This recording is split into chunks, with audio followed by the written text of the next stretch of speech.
संसार जहां रूहें निजात की तलाश में भटकती हैं और हतमी हकीकत खुद को लातादाद शक्लों, अवतारों और देवताओं में जाहिर करती है। 4000 साल पुराना अकीदत का सफर वादी सिंध की पुरसरार मोहरों से लेकर वैदिक कुर्बानी तक, उपनिषदों के गहरे फलसफे से लेकर भगवत गीता की तालीमात तक। क्या आप दुनिया के एक ऐसे मजहब के बारे में जानते हैं जिसका अपना नाम नहीं, जिसका कोई बानी नहीं, जिसकी कोई एक मरकजी किताब नहीं? क्या ये हिंदुइज्म है? लेकिन हिंदुइज्म तो अंग्रेजों का दिया हुआ नाम है, महज एक हुकूमती इस्तिलाह, ताकि वो इन हजारों रसूमात और देवताओं को इंतजामी जरूरत के तहत एक दायरे में ला सके। हिंदू मत की असल जड़ें कहाँ हैं? क्या इस मजहब की जड़ें 4000 साल पुराने वादी सिंध के गुमनाम खंडरात में दफन है? ये वो मुअम्मा है जिसका जवाब आज भी तारीख के धुंधलकों में गुम है।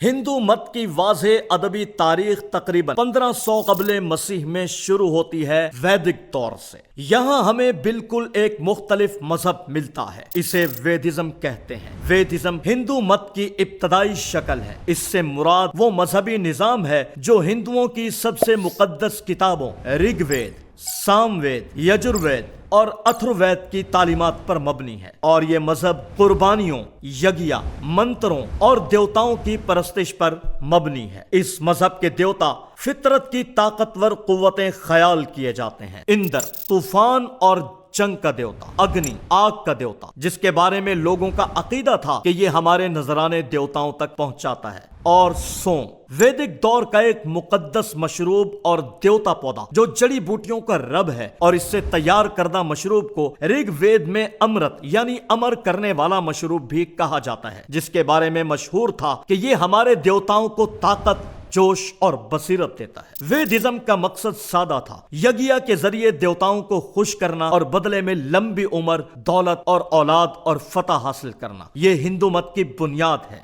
मगर बाद में उपनिषद, रामायण, महाभारत और भगवत गीता ने हिंदू मजहब को मजीद वसी किया। 800 कबले मसीह उपनिषदों का दौर शुरू होता है। ये वेदों का फलसफियाना हिस्सा है। उपनिषदों ने कायनात के बुनियादी सवालात पूछे और दो बड़े तसव्वुरात पेश किए। ब्रह्मन यानी कायनात की वाहिद, मुतलक और हतमी हकीकत, एक लामहदूद समंदर, और आत्मा यानी फर्द की अपनी रूह, इस समंदर का एक कतरा। और फिर इन्हीं उपनिषदों ने वो इनकलाबी नुक्ता पेश किया जिसने हिंदू फिक्र की बुनियाद रखी कि आत्मा ही ब्रह्मन है, यानी इंसान की बातनी रूह और कायनात की आला हकीकत दरअसल एक ही है। फिर इस नजरिए से दूसरे तसव्वुरात भी जोड़ दिए गए, जैसे कर्म, अमल और इसके नतीजे का कानून, और संसार, पुनर्जन्म का चक्कर यानी पैदाइश, मौत और दोबारा जन्म का एक ना खत्म होने वाला चक्कर। और ये दोनों हिंदू मत के बुनियादी अकायद। इन अकायद के मुताबिक हर इंसान के अच्छे या बुरे अमल का असर इसकी मौजूदा या आइंदा जिंदगी पर पड़ता है, क्योंकि रूह जिस्मानी मौत के बाद खत्म नहीं होती। इंसान के गुज़िश्ता आमाल इसके नए जन्म में इसके हालात और मकाम तय करते हैं। ये एक कैद है, और इस कैद से आजादी का नाम है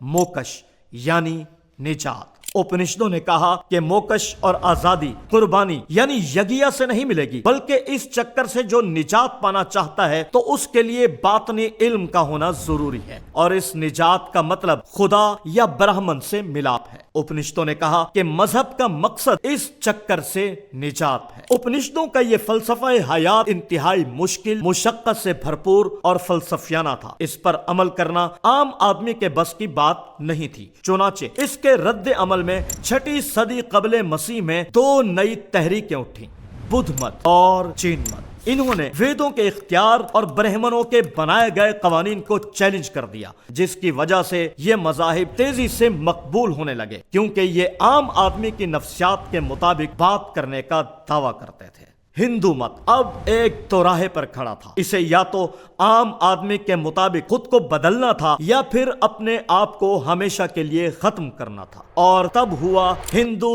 तालीफ, हिंदू साइंथिसिस का आगाज। ये वो दौर था जब हिंदू मत एक नई शक्ल में दोबारा उठा, दोबारा मुअल्लफ हुआ और दोबारा मुदव्वन हुआ। और इसका सबसे बड़ा हथियार बनी दो अजीम महाकाव्यां, रामायण, राम की कहानी जो हिंदू अकायद के मुताबिक फर्ज और नेकी का मिसाली नमूना है, और महाभारत, दो खानदानों के दरमियान जंग की एक पेचीदा दास्तान। और इसी महाभारत के दिल में है मौजूद भगवत गीता। गीता ने निजात को जमहूरी बना दिया। कृष्ण ने अर्जुन को बताया कि निजात हासिल करने के लिए दुनिया छोड़ने की जरूरत नहीं, तुम कर्म योग यानी बहुत ज्यादा नेक अमल के जरिए और अपना फर्ज निभाकर भी निजात पा सकते हो। और सबसे बढ़कर तुम भक्ति योग के जरिए यानी खुदा से शदीद बेलौस मोहब्बत और अकीदत के जरिए भी निजात पा सकते हो। ये एक इनकलाब था, क्योंकि निजात अब सिर्फ ब्राह्मणों या जाहिदों तक महदूद नहीं रही थी। ये हर उस शख्स के लिए मुमकिन हो गई जो सच्चे दिल से खुदा से मोहब्बत करता था। इसी भक्ति योग की लहर ने खत्म होते हिंदू मत को अवाम में दोबारा जिंदा कर दिया। इस नए हिंदू मत को सल्तनतों की सरपरस्ती हासिल हुई, जिसने इसे उरूज तक पहुंचाया। खास तौर पर गुप्ता सल्तनत, जिसे हिंदुस्तान का सुनहरी दौर कहा जाता है। ये वो दौर था जब रामायण और महाभारत को हतमी शक्ल दी गई। संस्कृत अदब अपने उरूज पर पहुंचा। आज का हिंदू मजहब वेदों से ज्यादा इन्हीं पुराणों की कहानियों पर खड़ा है। फिर आया मुस्लिम दौर। मुगल सल्तनत का असर थोड़ा मुश्किल था। एक तरफ अकबर बादशाह था जिसने मुख्तलिफ मजाहिब के फलसफों को मिलाकर दीने इलाही की तहरीक शुरू की और 1564 में हिंदुओं से लिया जाने वाला जिजिया खत्म कर दिया। अकबर के दौर में हिंदू फन्ने मौसीकी, हिंदू कल्चर और हिंदू अदब को दरबार में जगह मिली, जिससे हिंदू मजहब को सियासी सतह पर एतमाद और तकवीयत हासिल हुई। अकबर ने सुलह कुल की पॉलिसी अपनाई, हिंदू महाकाव्यों के तर्जुमे करवाए और मजाहिब के दरमियान हम आहंगी पैदा करने की कोशिश की। दूसरी तरफ आए औरंगजेब आलमगीर,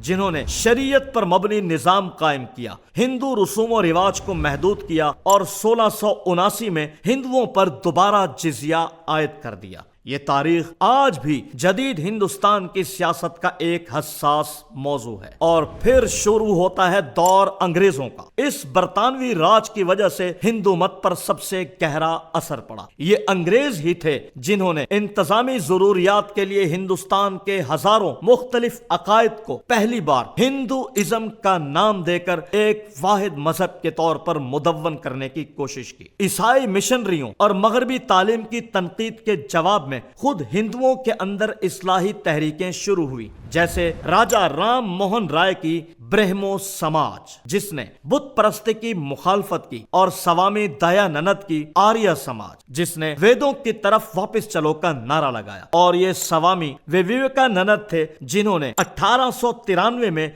शिकागो में हिंदू मत को एक आफाकी और फलसफियाना मजहब के तौर पर मगरिब में पेश किया। लेकिन इस तमाम तारीख के साथ एक तारीख हकीकत जुड़ी रही, जात पात का निजाम। नजरियाती तौर पर यह वरुण का निजाम था।